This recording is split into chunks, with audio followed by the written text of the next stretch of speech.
So it's an honor to have such a large group. I've done this for years now, hard to believe. I've never seen this room so packed. In fact, I'm sure it's a violation of every fire code. But we'll let you stay anyway. You take it a chance. And with that, we'll say, maybe if you could, oh, wow. We could be here all day long. If we could keep the first questions, perhaps, to this subject, and then we'll go on to a few others. Please. Mr. President, thank you so much. Can you talk about how personal of an issue this is? You talked about flying over the Washington Monument and seeing the pride of what D.C. is, and do you believe that the status of the city, the cleanliness, the way that crime is low, is a direct reflection on how the country is run? Yeah, I do. I think the Capitol, look, everyone comes here. They're all coming. All the leaders, they're all wanting to come.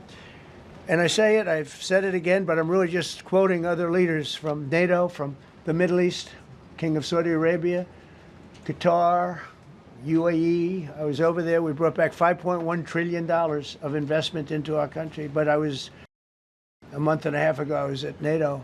We had a great thing. They agreed to put up 5% instead of 2%. 2% they didn't pay, 5% is already paid. We had a great meeting, and they all said the same thing. They said our country was dead. They thought our country was gone. 1 year ago, they said your country was dead. And now you have the hottest country anywhere in the world. We do. We have the hottest country in the world right now.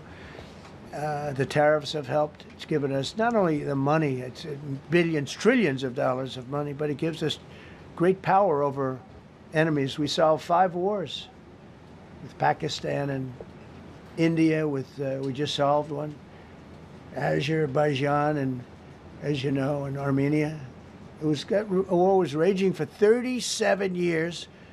And the 2 leaders got up and they said, we never thought this would be solved. Russia tried to solve it. They all tried to solve it. It was a very tough situation, but we got it done and got it done. And I said to the 2 men, I said, are you guys friends? And they had a hard time. You know, they've been killing each other for 37 years, right? The one was there 5 years, one was there for 22 years. He said, my whole life I've been fighting this war, and you got it solved. But we did many of those. We did in the Congo and Rwanda. That's been going on for 30 years. 8 to 9 million people killed that they know of, but it was raging, and we got that solved. We got a lot of them done. It's a great honor. But you want to have, when they come, the leaders come to our country to sign documents that the war is over or whatever, or for other reasons. They come for trade. And you want them to come through so beautifully. You ride down those roads, everything should be perfect. You shouldn't have medians falling down into the roadway. Median, you know, the metal things that are always, somebody had a great lobbyist, because I've never seen them look good. I've been looking at those things with the little, right? They're always broken and bad, but here they're really bad. And we're going to either put new or fix it. And it's not expensive. It's not really expensive. And we're going to fix our roads a little bit. We're going to clean up our sidewalks. You have countries where every Saturday, the people go out and they wash their sidewalks in front of their stores or their houses. They scrub their sidewalks. So we aren't quite at that level yet, I don't think, Gaddy. We're not quite there yet, but maybe we will. They go out and they scrub. I think it's so beautiful to hear that and to see those stories. But we're going to make it clean. But just to finish with your question, it's a very, very strong reflection of our country. And when they see a bad city, you know, my father always used to tell me, I had a wonderful father, very smart, and he used to say, son, when you walk into a restaurant and you see a dirty front door, don't go in, because if the front door is dirty, the kitchen's dirty also. Same thing with the Capitol. If our Capitol's dirty, our whole country is dirty, and they don't respect us. So it's a very good question, actually. Mr. President, sorry. Question for you on the specific issue. Do you expect more cities to follow DC's path if this goes through? So the idea is that Chicago, LA, San Francisco, would they expect similar action to what we've seen in DC? And the other question, sir, there's reporting that the administration is going to reclassify marijuana. Would that send mixed messages that if marijuana is okay, some drugs are okay, but we're trying to clean up crime? How do they go hand in hand? We're only looking at that. That's early, but somebody reported it, which is fine. We're looking at it. Some people like it. Some people hate it. Some people hate the whole concept of marijuana because if it does bad for the children, it does bad for people that are older than children. But we're looking at reclassification, and we'll make a determination over the next few weeks. And that determination hopefully will be the right one. It's a very complicated subject, the subject of marijuana. I've heard great things having to do with medical, and I've had bad things having to do with just about everything else. But medical and, for pain and various things, I've heard some pretty good things. But for other things, I've heard some pretty bad things. The other part of your question, I mean, we're just going to see what happens with it all. We're going to have a tremendous success in what we're doing. Other cities are hopefully watching this. They're all watching, just like everyone's watching here. They're all watching, and maybe they'll clean up, and maybe they'll do this and get rid of the cashless bail thing and all of the things that caused the problem. I mean, if you go back, this whole thing with cashless bail is a disaster. So many problems came that we never had before. So they're watching us today, and if they don't learn their lesson, if they haven't studied us properly, because we're going to be very successful. I have zero doubt about that. It's going to be. It's a question of will it be really fast, like the border. Everyone said, they used to say, Biden used to say, I need legislation. I didn't get any legislation. I called up our people, and we did a great job. Tom Homan was great. As you know, our secretary did a great job. They did a great job. There's no games. They didn't play games. And we're going to have the same thing here. But then I'm going to look at New York in a little while. Let's do this. Let's do this together. Let's see. It's going to go pretty quickly. And if we need to, we're going to do the same thing in Chicago, which is a disaster. We have a mayor there who's totally incompetent. He's an incompetent man. And we have an incompetent governor there. Pritzker's an incompetent. His family threw him out of the business, and he ran for governor. And now I understand he wants to be president. But I noticed he lost a little weight, so maybe he has a chance. You never know what happens. But Pritzker's a gross incompetent guy, thrown out of the family business. But when I look at Chicago and I look at L.A., if we didn't go to L.A., 3 months ago, L.A. would be burning like the part that didn't burn. If he would have allowed the water to come down, which I told him about in my first term, I said, you're going to have problems, let it come down. We actually sent in our military to have the water come down into L.A. They still didn't want it to come down after the fires. But that was it. We have it coming down. But hopefully L.A. is watching. That mayor also. The city's burning. They lost like 25,000 homes. I went there the day after the fire. You were there, and I saw people standing in front of a burned down home. Their homes were incinerated. They weren't like, even the steel was literally, it was all warped and literally disintegrated because of the winds and the flame and the whole thing, like a blowtorch. They were standing on this beautiful day, maybe a couple of days after. We gave it a little time because what they had suffered. Almost 25,000 homes. And you see what's happening now. They didn't give their permits. I went to a town hall meeting. I said, we're going to get you the federal permits, which are much harder. Almost immediately, Lee Zeldin is a star. He did an incredible job. They have all their federal permits. They don't have their city permits. And the mayor said to me, we think we could have them in 2 years. I was walking down the street, and I met with firemen and police. And I was saying hello to many people that were standing in front of their homes with yellow tape. You can't go in. You can't go onto the lot. And those people wanted to start rebuilding their homes then and there. And the mayor said, we should be able to get them the permits within 2 years. I said, that's a shame. 2 years? Are you kidding? I'm going to get them the federal permit like almost immediately, 2 years. And she drew it back. Well, maybe 1 year. The place was booing her out of the place. They don't have their permits to build their homes. And now they're talking about this is among the most beautiful areas in the country. Now they're talking about putting low-income housing there. Can you believe this?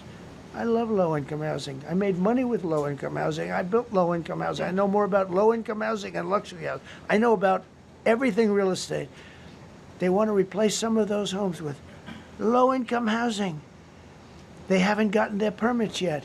We've gotten all the federal permits, which are much tougher to get, and it was done almost immediately through Lee Zeldin and Federal Environmental. And I watched the other day, those people are angry. And now, you know, they had they loved that area. They loved the whole big area, different places, but they loved it. It was all luxury stuff and beautiful stuff, and some wasn't that luxury, but the level of love for that neighborhood, their neighborhoods, was incredible. And you know what? I watch people on television, they want to go, they want to leave. They've lost their spirit, they've lost their heart, because the mayor's incompetent. And Gavin Newsom is incompetent. Got a good line of bullshit, but that's about it. He's incompetent. And you have Los Angeles is, you know, it's amazing. You know, I called, the first thing I did, I got the Olympics to go there. I was the one that got it.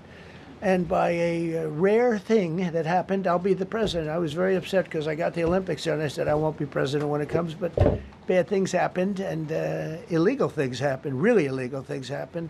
Now it turns out one good thing was I'm going to be the president for the Olympics for 2050, for 250, which is going to be fantastic, and also for the World Cup. So we have a lot of good things, and I hope 250 is going to be the 250th anniversary is going to be the best. But when I looked at those people, and I saw last night on television that they still don't have their permits, it's a disgrace what's happened in Los Angeles. Yeah, thank you. The China tariff deadline is tonight. Or do you plan to extend that? We'll see what happens. China's been, we've been dealing very nicely with China, as you probably have heard. They have tremendous tariffs that they're paying to the United States of America. And we'll see what happens. They've been dealing quite nicely. The relationship is very good with President Xi and myself. President, you mentioned your upcoming meeting with President Putin. Can you tell us what you hope to get out of that and whether you'll consider inviting President Zelensky to join? So you have to understand, this is a war that should have never happened. This is a war that wouldn't have happened if I were president. It would have never happened. It was the apple of his eye. I got along very well with President Putin. But if you look, under President Bush, they took a lot of territory. Under President Obama, they took a lot of territory. Under Biden, they essentially took the whole thing. You know, it's just a question of time. Under Trump, you know what they took? Nothing. I was the one that said, you can't build your pipeline. That was half built.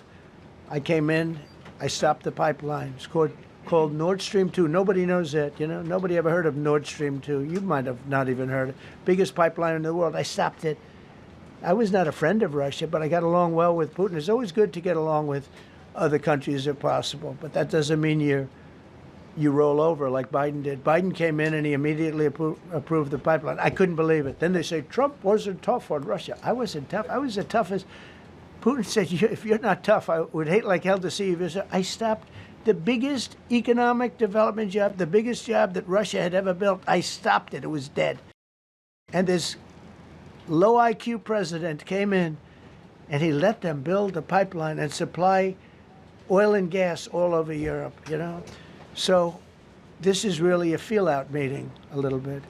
And President Putin invited me to get involved. He wants to get involved. I believe he wants to get it over with. Now, I've said that a few times, and I've been disappointed because I'd have like a great call with him, and then missiles would be lobbed into Kiev or some other place, and you'd have 60 people laying on a road dying. I said, that's cold, but it's a violent war. 5,000 to 7,000 people a week are dying.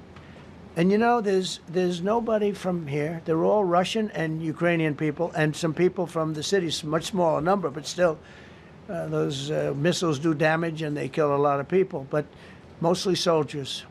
And they're young soldiers, although in the case of Ukraine, they're getting much older. They're drafting 60-year-olds now. It's a terrible thing to witness, and I think I have an obligation. Look, this is Joe Biden's war. This is not my war. I made a deal with NATO a month ago. You covered it very accurately, actually. We don't pay anything anymore. You know, we're not paying anything. They are buying things from us, and NATO is paying us. I got it raised from 2% of GDP to 5%. And they're paying us for everything that we send. We're not paying. But Biden approved $350 billion. Europe has spent $100 billion. The money that's been spent and the death is incredible. It's the worst thing that's happened, by far the worst that's happened since World War II. So I'm going in to speak to Vladimir Putin. And I'm going to be telling him, you got to end this war. You got to end it. And he wasn't going to mess with me. This war would have never happened. You know, we had a discussion about it one time, and we never had that discussion again. Would have never happened. And when the election was rigged, and then Biden took office, which was barely took office, the auto pen took office, bad things started happening. Bad things, stupid things were said. And it ended up in a war. And you know, and I don't believe this will happen anymore because I have that pretty well covered. This could end up in a third world war. This could have been a third world war. I don't think that's going to happen now. But I thought it was very respectful that the president of Russia is coming to our country as opposed to us going to his country or even a third-party place. But I think we'll have constructive conversations. Then after that meeting, immediately, maybe as I'm flying out, maybe as I'm leaving the room, I'll be calling the European leaders who I get along with very well. And, you know, I have a great relationship, I think, with all of them. And I get along with Zelensky, but, you know, I disagree with what he's done. Very, very severely disagree. This is a war that should have never happened, wouldn't have happened. But I'll be speaking to Zelensky. The next meeting will be with Zelensky and Putin, or Zelensky and Putin and me. I'll be there if they need, but I want to have a meeting set up between the two leaders. I was a little bothered by the fact that Zelensky was saying, well, I have to get constitutional approval. I mean, he's got approval to go into war and kill everybody, but he needs approval to do a land swap because there'll be some land swapping going on. I know that through Russia and through conversations with everybody to the good, for the good of Ukraine. Good stuff, not bad stuff. Also, some bad stuff for both. So there's good and there's bad. But it's very complex because you have lines that are very uneven. And there'll be some swapping. There'll be some changes in land. And the word that they will use is, you know, they make changes. We're going to change the lines, the battle lines. Russia's occupied a big portion of Ukraine. They've occupied some very prime territory. We're going to try and get some of that territory back for Ukraine. But they've taken some very prime territory. They've taken largely ocean. You know, in real estate, we call it oceanfront property. That's always the most valuable property. If you're in a lake, a river, or an ocean, it's always the best property. Well, Ukraine, a lot of people don't know that Ukraine was largely 1,000 miles of ocean. That's gone. Other than one small area, Odessa, it's a small area. There's just a little bit of water left. So I'm going to go and see the parameters. Now, I may leave and say, good luck. And that'll be the end. I may say this is not going to be settled. I mean, there are those that believe that Putin wanted all of Ukraine. I happen to be one of them, by the way. I think if it weren't for me, he would not be even talking to anybody else right now. But I'm going to meet with him. We're going to see what the parameters are. I'm then going to call up President Zelensky and the European leaders. Right after the meeting, yeah. And I'm going to tell them what kind of a deal. I'm not going to make a deal. It's not up to me to make a deal. I think a deal should be made for both. I think Russia has to get back into building their country. It's a massive country. I think they have 11 time zones, if you can believe it. It's a massive, it's by far, from the standpoint of land, it's by far the largest. They have tremendous potential in Russia to do well. They're not doing well. Their economy is not doing well right now because it's been very well disturbed by this. It doesn't help when the President of the United States tells their largest or second largest oil buyer that we're putting a 50% tariff on you if you buy oil from Russia. That was a big blow. And then they say, gee, he wasn't so tough. Nobody else would have done that. And I haven't stopped there. I mean, look, I was all set to do things far bigger than that. But I got a call that they'd like to meet, and I'm going to see what they want to meet about. I'd like to see a ceasefire. I'd like to see the best deal that could be made for both parties. You know, it takes two to tango, right? So ultimately, I'll have a meeting next week. I had a great relationship with him, considering the fact that I was not nice to him because of the pipeline. I ended the pipeline. I also gave the javelins. Do you ever hear of a javelin? Javelin is called a tank buster. They say that Obama gave them sheets and I gave them javelins. If it weren't for me, all those tanks that were destroyed at the first days of the war because the tanks got stuck in the mud, some commander made a better they would have been in Kiev in 4 hours going down the highway. But a Russian general made a brilliant decision to go through the farmland instead. And they just had torrential rains, and the rains were so bad, and it was mud, and those tanks got stuck in the mud. I don't know who that general is, but knowing Vladimir, he's probably not around any longer because all those tanks were stuck in the mud, and they went along with the javelins. I gave them the javelins. You know that, right? I gave them javelins. They gave them sheets. But I'm going to meet with President Putin, and we're going to see what he has in mind. And if it's a fair deal, I'll reveal it to the European Union leaders and to the NATO leaders and also to President Zelensky. I think out of respect, I'll call him first. And then I'll call them after. And I may say, lots of luck, keep fighting. Or I may say, we can make a deal. If not, I will tell you this. I've seen a poll coming out of Ukraine. 88% of the people would like to see a deal made. And if you go back 3 years, everybody was gung-ho for war. Everybody's gung-ho for war until you have it. It's an amazing thing. I had it with a couple of countries where I couldn't get a deal done with one particular country. And I just couldn't. The guy's great. He's a friend of mine. Great. Good leader. Tough as hell. I couldn't get the deal done. And then he went into war for a short period of time. You know where I'm talking about. First term. And it was nasty. Guys being killed all over the place. And he went through 1 week of war, and I was able to get the deal done. He said, this is nasty. Yes, please. Yeah, just to follow up on what you were saying there. First of all, Volodymyr Zelensky is not invited on Friday? He wasn't a part of it.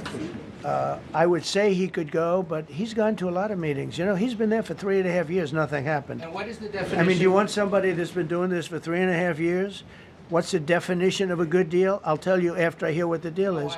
Because there could be many definitions. You're talking about a very large and complex situation. Now, I tell you, the war that I just settled with Azerbaijan and with, as you know, in Armenia was almost as complex as this one, having to do with routes, trade. Successful meeting on Friday with Vladimir Putin. Well, we're going to have a meeting with Vladimir Putin, and at the end of that meeting, probably in the first 2 minutes, I'll know exactly whether or not a deal can be How will made. you know that?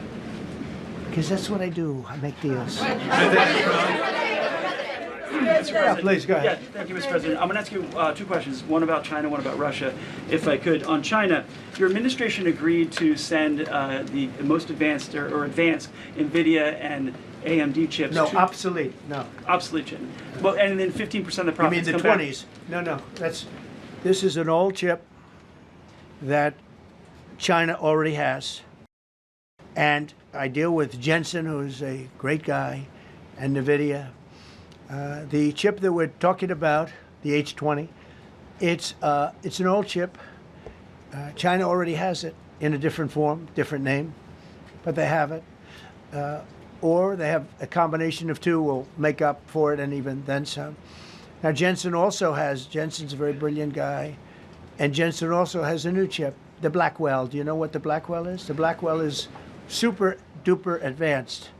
I wouldn't make a deal with that, although it's possible I'd make a deal, a somewhat enhanced in a negative way Blackwell. In other words, take 30% to 50% off of it. But that's the latest and the greatest in the world. Nobody has it. They won't have it for 5 years. But the H20 is obsolete. It's one of those things, but it still has a market. So I said, listen, I want 20% if I'm going to approve this for you, for the country, for our country, for the U.S. I don't want it myself. Every time I say like 747, I want, yeah, for the Air Force.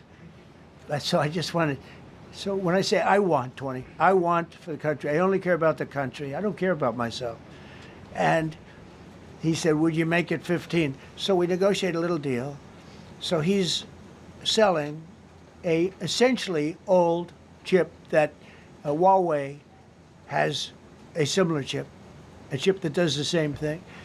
And I said, good, if I'm going to give it to you, because they have a, they have a stopper, what we call a stopper, not allowed to do it. It's really known as a restrictive covenant. And I said, if I'm going to do that, I want you to pay us as a country something, because I'm giving you a release. I released them only from the H-20. Now, on the Blackwell, I think he's coming to see me again about that. But that will be a unenhanced version of the big one. Like, I don't know if you know it, we will sometimes sell fighter jets to a country, and we'll give them 20% less than we have. You know what I mean, right? That's the same. So on Russia,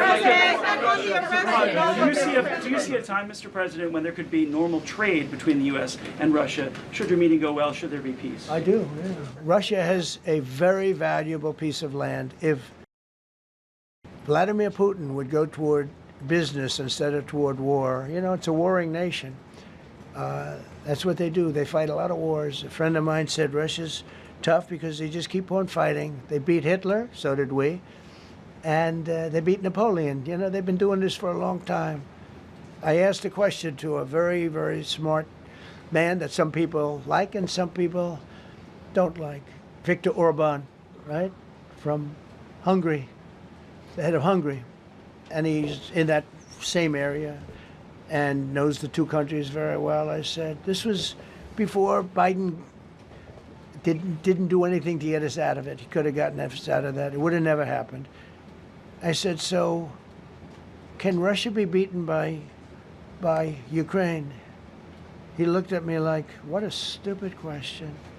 He said, Russia's a massive country, and they win their country and they win their life through wars. They fight wars. That's what they do. He said, China beats you with trade. Russia beats you with war. That was a very interesting statement. China's not beating us with trade, not when I'm in charge. But they were beating Biden with trade, but they never beat us with trade. Don't forget, China had to pay $400 billion worth of tariffs when I was last time. That was last time. And if we didn't have COVID, all of this stuff we would be loaded. We're finding hundreds of billions of dollars of cash is pouring into our country now because of tariffs. And all we're doing is we're doing what they do to us. It's so beautiful to see it. They found last month, as you saw, $25 billion of excess cash flow. They're saying, where did it come from? I said, I'll tell you where it came from. It came from a place called tariffs, and we're doing very well. We're really doing well. But I expect to have a meeting with Putin that I think it'll be good, but it might be bad. And I'm here for one reason, to get rid of a war that somebody else started. Should have never happened. And if I could end it, great. Complex war, a lot of bad blood, But Zelensky's been there for 3.5 years. So if you put him in a room, now I will say this, ultimately I'm going to put the two of them in a room. I'll be there or won't be there. And I think it'll get solved. Yeah, please be happy. Thank you, Mr. President. Excuse me, I'm going to suggest, because do you have any other questions on D.C.? Because I don't want them to be. Wait. These are incredible people. I don't want them to be standing up here on subjects that. Does anybody have a question of them? And then you guys can leave. Okay, a question, Brian. Go ahead. Thank you, Mr. President. All right. And by the way, this is only on D.C., and then they're going to leave because it's unfair to have them stand up here all day long. I agree. Brian. I've got two questions for you. First, about D.C. This is personal for me as well. Last year, I was robbed on the streets by one of these teenage thugs. Had a gun, got away with it. Let's talk about the effort that between law enforcement, prosecutors, and judges, because it's a recycling belt. Like, these kids go, they don't fear the police. They know it. If you talk about how we've got to get these judges and put these kids behind bars, right. Adult crimes deserve adult penalties. And my second question, I'll after you answer that, please. Do you want me to answer Or it? whoever wants to take it. Okay, it's real. Do you want me to answer it? Go ahead. Here's the problem. Assuming that they're 17 years, older than 17 years old, I can get the case. If they're under 18 years of age, I can only get the case if it's murder, rob one, rape, or even if they shoot a gun but don't kill you, I can't get it. So the law has to be changed. As the president said, cashless bail. That has to be changed. All right, then even assuming I get the case, I get jurisdiction, I get a conviction, the D.C. Council has given the judges the ability to give probation on shootings. And so then it's up to them. All of these things, the Youth Rehabilitation Incarceration Reduction Act, and now they want to seal records. So if we work hard, we get a conviction, they want to wipe it out.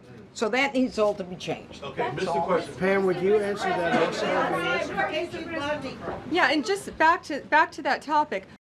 Let's be clear though, we're going to charge them and we're going to track every single thing they do throughout every step of the court process and report back to you and let all of you know what's happening to them, because the people who are prosecuting them, the judges who are trying them, they also need to be held accountable. Mr. President, you also made the comment. You made the comment you walked out here. This is the most people we've ever seen in this briefing. I've never seen ever, right? I've never seen any. Where's Caroline? Where's my superstar? Caroline. Is Caroline in the back? Where's Caroline? Come here, Caroline. Come here, Caroline. Come here. Is she doing a good job, by the way? Come here, Caroline. Is this the largest crowd that you've ever seen? This is definitely the most packed briefing, and I think all of you would agree. I think it's why we need to build a ballroom. Mr. President, I have a better idea. All right, Brian, go ahead. My question is this. You're building the big, beautiful ballroom. Yeah. Could we build a big, beautiful briefing room, updated technology, No. more seats? I don't want to do that. I don't want you to be comfortable. So no, I don't want to make life comfortable. So look. Let's just do this. Let's do this. It's going to be a big thing. We're going to Russia. That's going to be a big deal. What happens, happens. I'll let you know what happens. You'll be the first to know. I'll be calling the European leaders. I'm going with totally. I mean, we have a lot of talks. They're great people. They're great leaders, actually, and they want to get back. Honestly, as one of them said, I've OD'd on trying to settle Ukraine. They've OD'd, meaning they've overdosed on the settlement of Ukraine. Not a nice expression, but boy, is it accurate. They're tired of it. They want to get back to spending money on their countries. You know, Biden gave them $350 billion. Europe gave $100 billion. It should be much more than that. Shouldn't have been that kind of, they should have had equalization, but they didn't. But you know what? Still a lot of money. They want to get back to building their own countries. They really want it resolved. My relationship with the European leaders, as you saw, is extremely good. It's perfect. It's beautiful. Wait. And we're going to try. I'll be in touch with them. I have 5 of them call me. You think it's easy? There are a lot of European leaders, but they rely on me. Very much rely on me. If it wasn't for me, this thing would never get solved until the last person breathing is dead. Would you talk to them before? Mr. President. Yeah, I did. I'm talking to them right now. So I'm talking to the European leaders. I'll be talking to President Zelensky. I'm going to get everybody's ideas. I go into that thing fully loaded right up there, and we're going to see what happens. Now, I think one of 2 things is going to happen. It's going to be a good meeting, and we'll go a step further. We'll get it done. I'd like to see a ceasefire very, very quickly. Very quick. I'd like to see it immediately, but I'd like to see it very quickly. And we're going to be dealing with the European leaders, and we're going to be dealing with President Zelensky, and hopefully we're going to have a great success. As far as this, what we did today, and I think you were here for D.C. more so than even Russia, because Russia will be, we have a couple of days to go, but the Russia is going to be very interesting. But to me, what is very exciting, and we're going to take back our capital. We're going to make it beautiful again, but we're going to make it, more importantly, safe again. It's going to be so safe. It's going to be a model. And then we'll look at other cities also. But other cities are studying what we're doing. And You have some capable people in other cities. They can do it too. But we have a great group of professionals.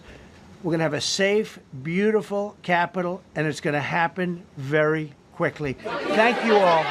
Thank you all very much. Madam Attorney General, did the Justice Department appeal the Epstein decision today, Mr. President? How long will the takeover of D.C. police last? We'll see you guys tomorrow. We'll have another briefing. We'll see the National Guard on their streets. All of them.